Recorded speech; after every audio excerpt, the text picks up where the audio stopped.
طالبانو امارات ته د حامد کرزي د سفر مخه نیولې او له کابل هوایي ډګره یې راګرځولی دی. په سلامونو مو هرکلی کوم، زموږ یوټیوب چینل ته په خیر راغلی. که غواړئ په بشپړه توګه معلومات ترلاسه کړئ نو ویډیو راسره تر پایه وګورئ. د افغانستان پخواني ولسمشر حامد کرزي ته نږدې سرچینو BBC ته ویلي طالب چارواکو نوموړي ته متحده عرب امارات ته د سفر اجازه نه ده ورکړې او د شنبې ماښام یې له کابل هوایي ډګره راګرځولی دی.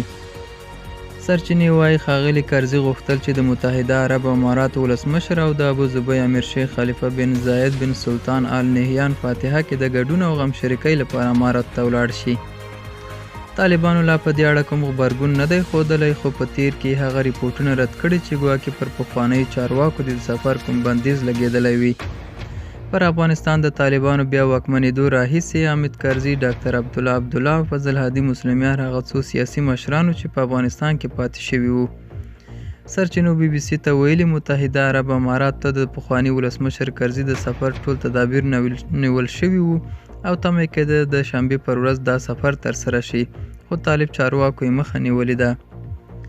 حامد کرزي ته یو بلې نږدې سرچینې هم BBC ته ویلي طالب چارواکو ورته ویلي چې د حامد کرزي د سفر موضوع له خپل رئیس الوزرا مولوي محمد حسن اخوند سره شریکه کړې ده، خو لا په دې اړه کومه پریکړه نه ده شوې. له ښاغلي عبدالله وړاندې د افغانستان د مشرانو جرګې پخوانی مشر فضل هادي مسلمیار هم توانېدلی و چې امارات ته سفر وکړي، خو نوموړی اوس بیرته کابل ته ستون شوی دی. طالبان رسما دا نه مني چې کوم پخوانی سیاسي مشر د افغانستان کې دننه نظربند وي.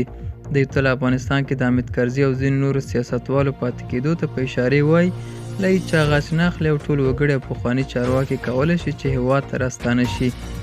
دا و زموږ نننی چمتو شوی ویډیو. تر بیا ښه وخت، ښې چارې.